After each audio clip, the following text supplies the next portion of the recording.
So the season is over and you're ready to tell Les Miles to jump on the ship with Rob Ryan?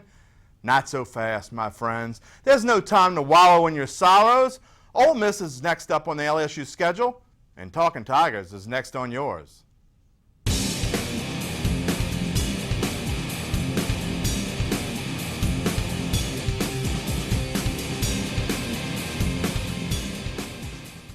Welcome to Talkin' Tigers. I'm Jim Derry. It's the second consecutive week Tigers fans are in a bad mood after an embarrassing loss to the Arkansas Razorbacks. But who wants to look back? Except those miserable types who hover around the coffee pot looking for someone to complain to. We've had enough caffeine today, right? Well, let's turn to a man who is going to make us feel all better about everything, and that's columnist Ron Higgins. It's all happy, happy, joy, joy, right, Ron? Right, Ron?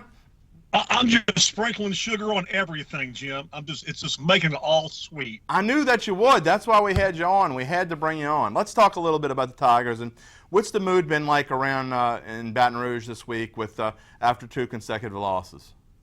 I think it's been pretty angry that you were number two in the country just a few weeks ago, and now you've got two losses, and you lost for the second straight year to a coach who's been in the league 3 years.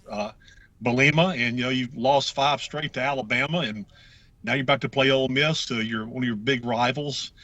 But it's not a happy deal. I mean, they had a lot of high hopes at 7-0, and now there's talk of that Les Miles is playing for his job the next couple of games. I could see where that talk would be legit, but I also see that that he should probably at least have another year because this is an outstanding sophomore class he has. And probably he should be given that chance to do that. I mean, and all things considered, Ron, realistically, with this team, I mean, people forget that this is a bunch of freshmen and sophomores. There are not a lot of upperclassmen on this team, and people tend to forget and get impatient and forget how these players got to LSU in the first place.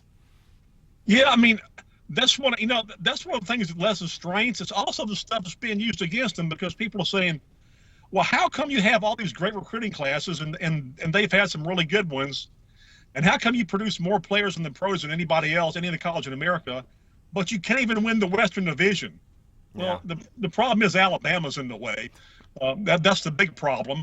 Until you get past them, you're not going to win the West Division. So, golly, I tell you what, Jim, this is like a throwback to the 60s and 70s when Charles McClendon was an excellent coach at LSU. But he couldn't beat Bear Bryant except twice, and it's almost like deja vu all over again. And here we are, and people talk about firing Les. And like I said, I just wouldn't pull that trigger this year. That's just me. I understand why there's talk. I get that, but I think this guy deserves at least another year to kind of straighten things out. And I thought they took a step this year, but one of the problems is I haven't seen a lot of improvement over the year. I still see the same mistakes made over and over again. And I think that's what fans see, and they're wondering if improvement's really being made. Without even knowing it, you're leading right into my extra point today, but we'll talk about that in a little bit. Look, I want to talk about the offense. And one of the main complaints is that they haven't been able to figure out how to get the right combination of Leonard Fournette and Brandon Harris. And Brandon Harris seemed to be on the right track throwing the football and went 7 games without turning the football over. Now he's done it a few times here in the last 2 games.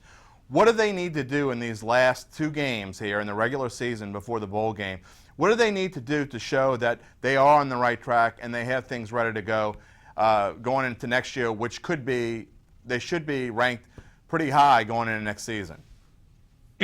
To me, it's about cleaning up all your mistakes, and a lot of mistakes. There's a lot of penalties, and there's a lot of assignment bust on the offensive line. It's like Alexander said earlier this week. Because it's almost a different guy on every play on the offensive line, not doing what he's supposed to. And when you have one guy break down, everything breaks down, and then you go nowhere. And then Harris probably didn't have enough time to throw. A lot of times he maybe making the wrong read. It's like a myriad of stuff going on.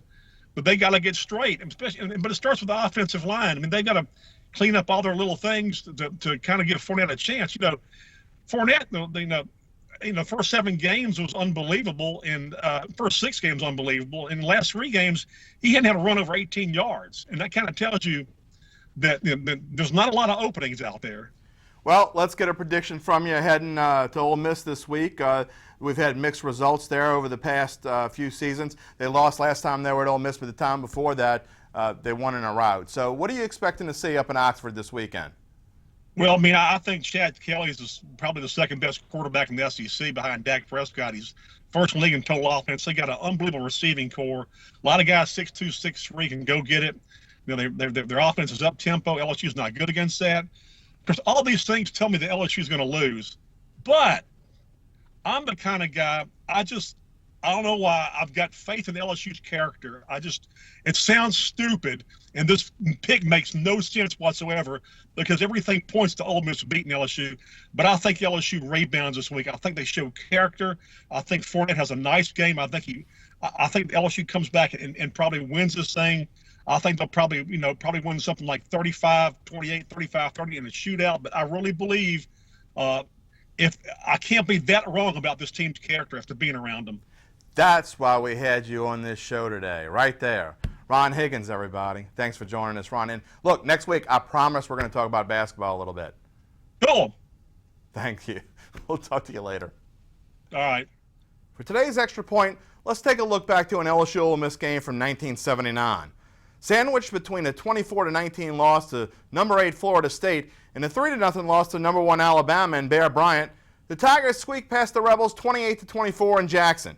It was Charlie McClendon's final season at LSU after 18 years at the helm. He would go on to win just one more SEC game in his career and lose to number 18 Tulane. Yes, Tulane was ranked. Before they finished the season with a win in the Citrus Bowl in McClendon's last game as coach, 34-10 over Wake Forest. Let's take a look. From the LSU 48 on first down. Ensminger trying to put it up again. And it's caught by Guy John, who's at the 30. He's at the 20. If he didn't step out of bounds, he's going to go for TD.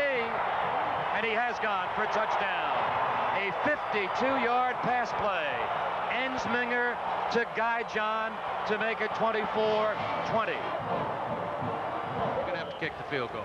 Well, they've got the power I formation. I would run the football and hope for 3 yards and then maybe even go for the touchdown. The keep is by Woodley. The pitch out is to Porter. Tracy Porter with the pitch out, and LSU is ahead today for the first time, 27-24. Pressures on the LSU defense. Third down goal to go. 23 seconds to play. For Cade. Out to the left. In trouble. And it is. They say it's intercepted. They do. Right near the end line.